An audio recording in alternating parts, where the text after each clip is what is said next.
오늘 우리가 함께 살펴본 말씀은 사도행전 14장 1절부터 18절의 말씀인데요. 교독하시고 마지막 절은 함께 보도록 하겠습니다. 사도행전 14장 1절에서 18절 말씀입니다. 제가 먼저 읽겠습니다. 이에 이고니온에서 두 사도가 함께 유대인의 회당에 들어가 말하니 유대와 헬라의 허다한 무리가 믿더라. 그러나 순종하지 아니하는 유대인들이 이방인들의 마음을 선동하여 형제들에게 악감을 품게 하거늘.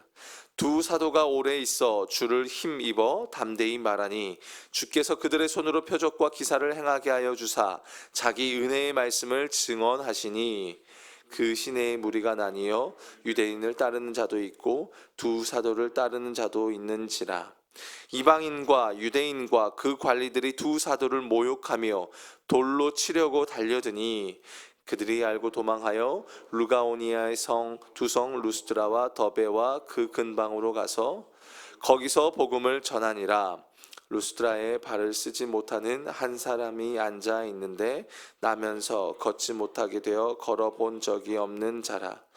바울이 말하는 것을 듣거늘 바울이 주목하여 구원받을 만한 믿음이 그에게 있는 것을 보고 큰 소리로 이르되 내 발로 바로 일어서라 하니 그 사람이 일어나 걷는지라.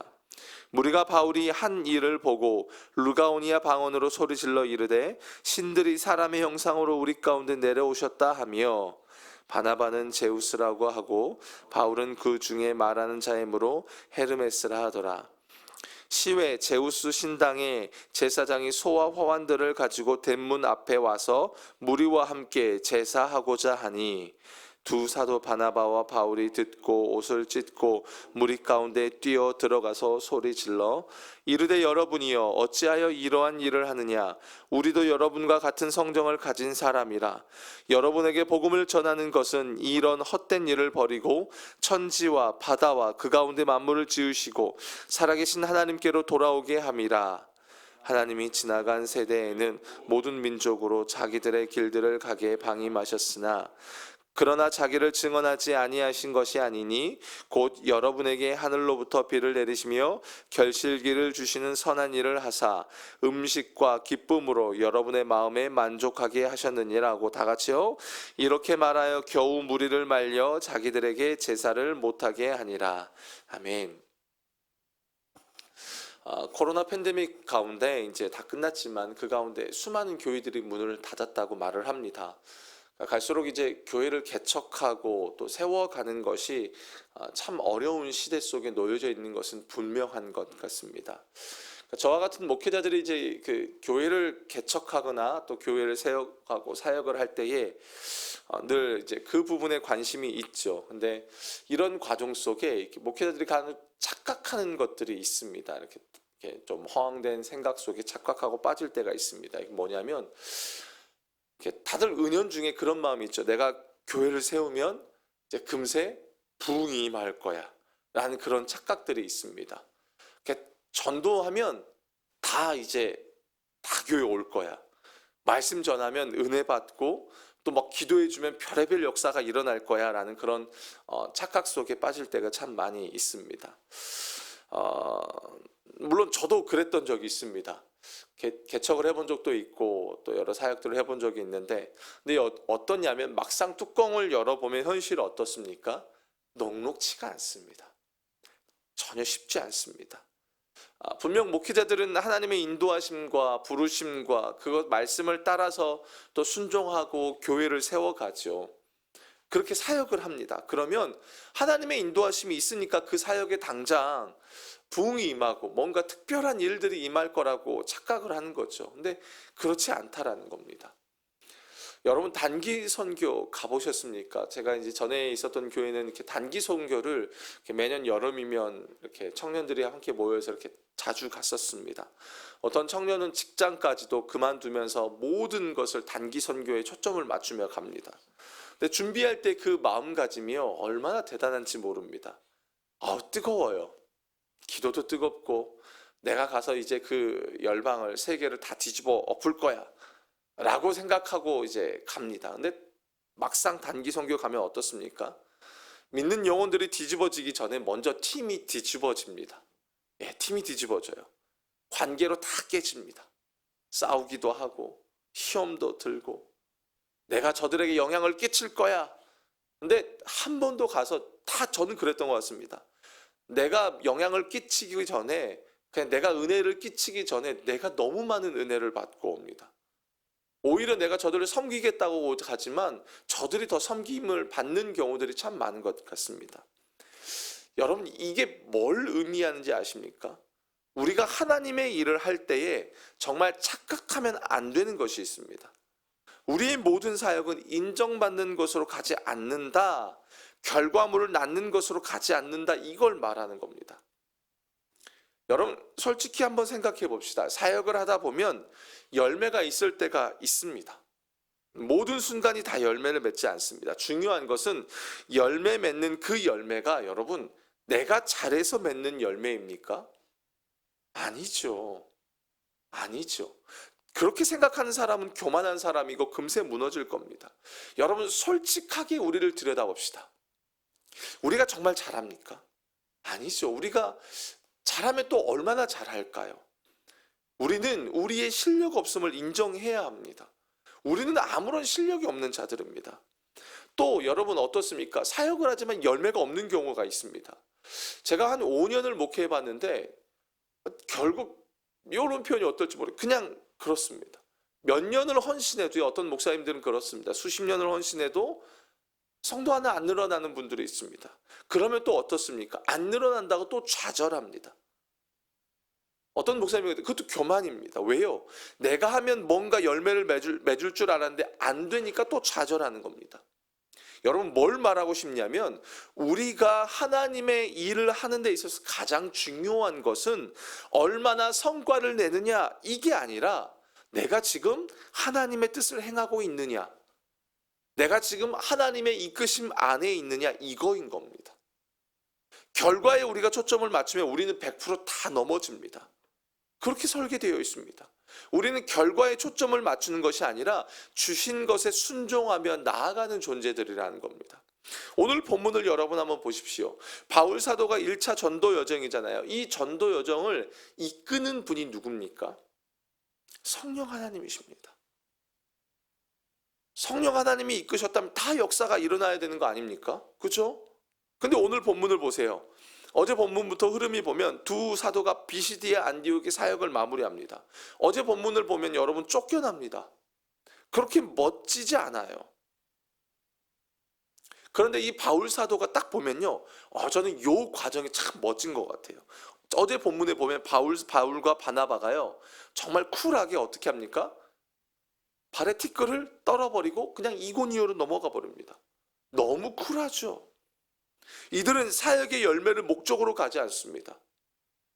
성령의 이끄심에 순종하는 것뿐입니다. 열매가 목적이었다면 여러분 쫓겨나고 도망가는 과정이 자기들 앞에 주어졌을 때 어떨까요? 좌절밖에 없겠죠. 그리고 이고니온으로 또 와요. 그리고 이전처럼요 유대인의 회당에 들어갑니다. 그냥 이전처럼 맡겨주신 그대로 그냥 묵묵히 가는 거예요. 그리고 말씀을 선포하는 겁니다. 그랬더니 유대와 헬라의 허다한 무리가 믿더라라는 겁니다. 여러분 또 이 가운데요 이들이 이 사역의 열매에 초점이 있었다면 여러분 사람들이 이렇게 막 믿는 순간에 또 설레였겠죠. 그렇죠? 좋으면 좋고 안 좋으면 또 무너지고 이렇게 결과에 왔다 갔다 할 거 아니겠습니까? 근데 다음 절을 보세요. 그러나 순종하지 아니하는 유대인들이 이방인들의 마음을 선동하여 형제들에게 악감을 품게 하거늘. 여러분 이거 참 아이러니하지 않습니까? 유대인과 이방인이요 믿음으로 한 마음이 되는가 하면 또 유대인과 이방인이 미움, 시기로 인해서 연합해서 바울과 바나바를 모욕하고 공격하는 거예요. 여러분 우리는 이걸 당연하게 여겨야 합니다. 우리가 주님의 이름으로 사역한다고 해서 다 우리가 원하는 대로 열매와 결과가 주어지지 않습니다. 주님의 마음은 우리가 순종하며 나아갈 때 너희가 그거 당연히 열매가 있을 거야. 열매 거기에 관심이 있지 않고요. 주님의 마음은 뭐냐면 우리가 주님의 말씀에 순종하며 나아가는 것에 관심이 있다는 겁니다. 왜요? 여러분 주님은 능력이 부족하신 분이 아닙니다. 주님은 말씀으로 세상을 창조하신 분입니다. 그런데 그런 주님이 우리에게 원하는 게 뭐냐면 진짜 주님의 마음은 믿는 자들이 주님의 말씀에 순종하며 그 길을 가고 있느냐, 이건 거예요. 그리고 그 길을 가다 보면요, 때로는 열매가 있을 때도 있고 열매가 없을 때도 있고, 그래서 열매가 있으면 있다고 호들갑 떨지 말고 열매가 없으면 없다고 좌절하지 말라라는 겁니다. 그냥 가고 그냥 전하는 겁니다. 왜요? 맡겨주셨으니까. 우리는 사역을 뭔가 대단하게 생각합니다. 내가 이런 사역했어. 나는 과거에 이런 것도 했고 저런 것도 했어 라고 말을 합니다. 엄청난 열매를 맺었다고 합니다. 그런데 그건 여러분, 우리가 잘해서 열매를 맺은 것이 아닙니다. 사역은 주님이 맡겨주셨기 때문에 하는 겁니다. 내가 하고 싶다고 하는 것도 아니고요, 내가 하기 싫다고 안 하는 것도 아닙니다. 만약에 바울과 바나바가 여기에 초점이 있었다면 이들은 금세 무너졌을 겁니다. 나중에 이제 이 바울 사도의 전도 여정에 대해서 여러분 지도로 이렇게 제가 설명할 수 있는 기회가 있었으면 좋겠는데, 여러분 지금 1차 여정을 떠나는 이 지역은요, 굉장히 힘든 지역입니다. 오늘날로 튀르키예, 터키 그 지역을 말해요. 거기 보면 토러스 산맥도 있고 아나톨리안 고원도 있습니다. 여기를 그냥 넘어간다? 사실 목숨을 걸고 넘어가는 겁니다. 이 과정이 얼마나 힘들었으면 나중에 바울 사도가 자신의 사역을 회상하면서 그때 죽을 뻔한 이야기를 꺼내는 경우도 있습니다. 여러분, 우리 흔히가 목숨을 걸고 한다 그러면 진짜 결단이죠. 그러면 우리의 마음속에 그 모두 같이 있겠어요? 그에 따른 열매도 얼마나 기대하겠냐라는 거예요. 이렇게 목숨 걸고 사역하는데 열매가 없다면 얼마나 또 좌절하겠냐라는 거예요. 그런데 사도행전을 보면 바울과 바나바의 모습은 거기에 초점을 두질 않습니다. 배척당했다고 주눅들거나 또 열매가 있다고 좋아하질 않아요. 여러분, 오늘 본문을 보세요. 저들이 악감을 품고 대적하자 3절에 두 사도가요, 오래 있어 주를 힘입어 담대히 말하니 주께서 그들의 손으로 표적과 기사를 행하게 하여 주사 자기 은혜의 말씀을 증언하시니. 여러분 잘 보세요. 이들은 그냥 뭐예요? 주를 힘입어 담대히 말하는 겁니다. 열매를 기대한다는 것은 벌써부터 내 의와 내 힘이 들어가요. 그런데 이들은 뭡니까? 어디서 힘을 얻습니까? 주를 힘입습니다. 그러니까 역사를 누가 이끌어 갑니까? 여러분, 표적과 기사를 베푸시는 주체가 누구예요? 주께서라고 나오잖아요.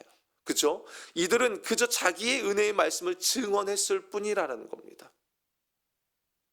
세 번역에는 주님께서 그들의 손으로 표징과 놀라운 일을 행하게 하셔서 그들이 전하는 은혜의 말씀을 확증해 주셨다라고 말해요. 그냥 전할 뿐입니다. 왜요? 맡겨 주셨으니까요. 그때 주님께서 표적과 기사를 베풀게 하시는 겁니다. 저는 이게 우리가 사역을 하는 자들의 참 모습이지 않나 싶습니다.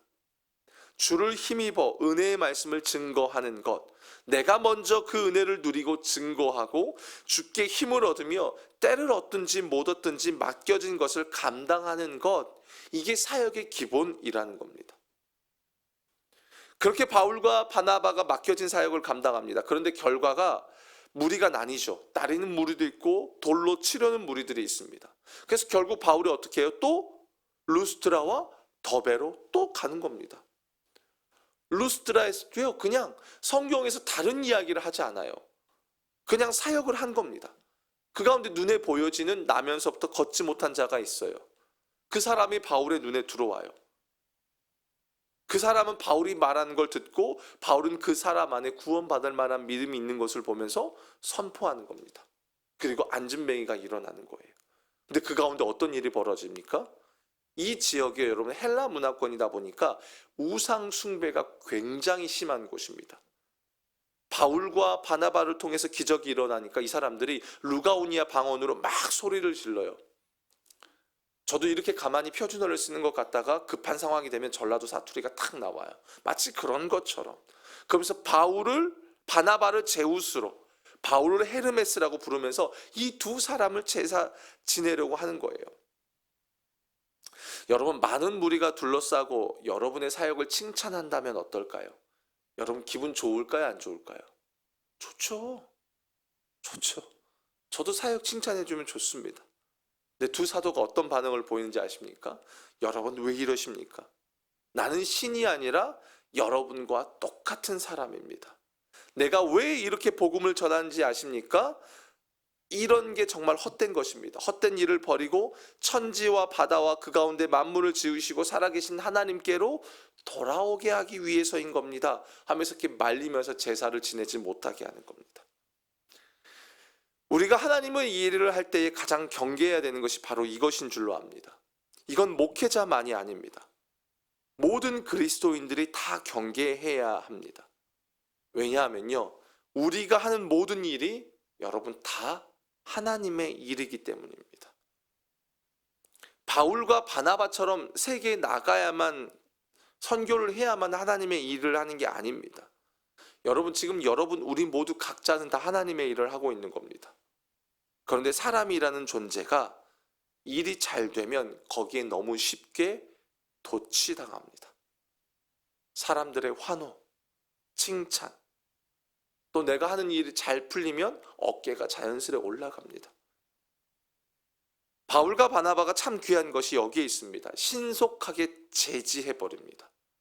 그리고 그 치유의 능력이 하나님께서 나왔다는 것을 선포해버립니다. 요게 참 재미있는 게요, 이게 안디옥 교회가 복음이 전해지는 그 과정 속에 헤롯은 신적 추앙을 거부하지 않다가 어떻게 합니까? 거기서 심판을 받습니다. 그렇죠?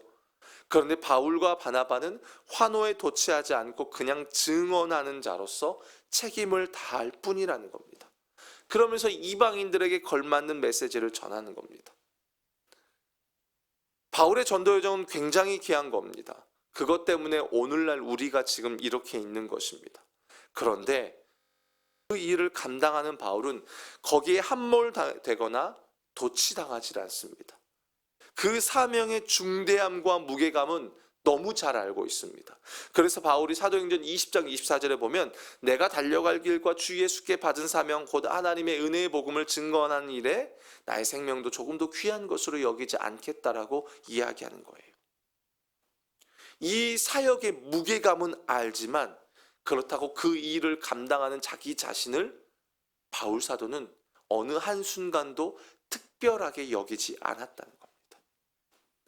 그 일을 감당하는 자신을 특별하게 여기는 순간 하나님께 돌아가야 될 영광이 그 사람에게 돌아갈 수 있기 때문입니다.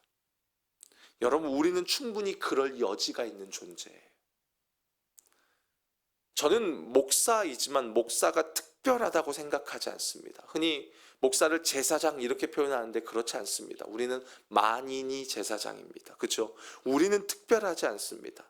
근데 중요한 것은 그렇게 특별하지 않는 저와 같은 자에게 주님이 특별한 부르심을 허락해 주신 것뿐입니다. 이해가 되십니까? 주님이 은혜를 주셔서 그 주님의 특별한 사역에 초청해 주셨을 뿐이지, 그리고 그 사역을 감당하면서 주님의 은혜를요, 일반 성도들보다 조금 더 일찍, 조금 더 많이 경험할 수 있도록 은혜를 베풀어 주셨을 뿐이지, 그렇다고 저와 같은 존재가 특별한 것은 아닙니다.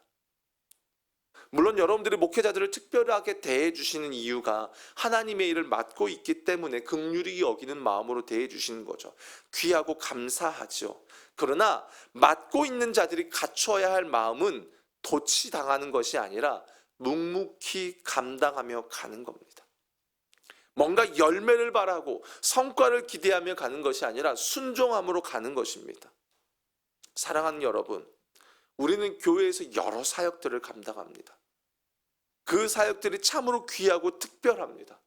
여러분, 그것을 소중하게 여기셔야 합니다. 교회 사역 중에 작은 것 하나도 없습니다. 다 중요합니다.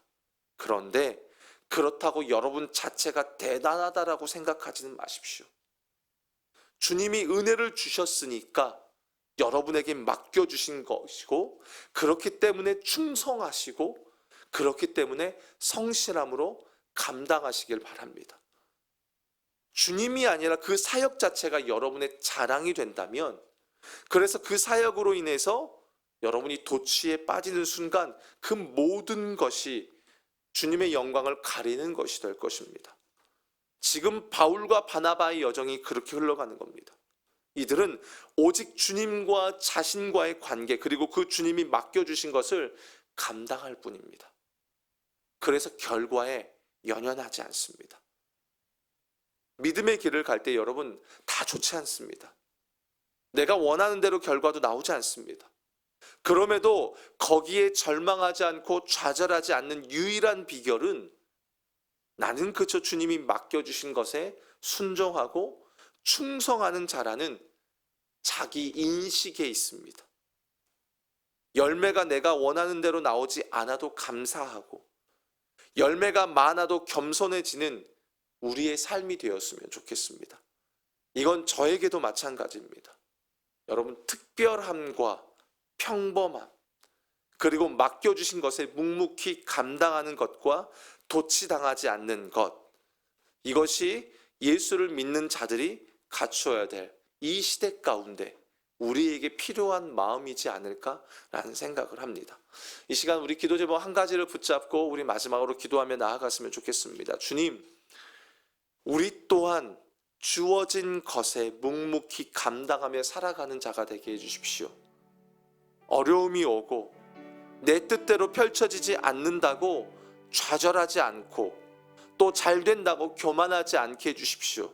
그저 주어진 자리에서 말씀을 전하고 내 모든 열매는 오직 주님 한 분임을 기억하면서 주님, 내가 맡겨주신 사명 잘 감당하며 주님 앞에 오늘 하루를 살아가는 내 인생 되게 해달라고 우리 마지막으로 주님의 이름 한번 부르시고 우리 기도하며 개인 기도하시고 돌아가시겠습니다. 주여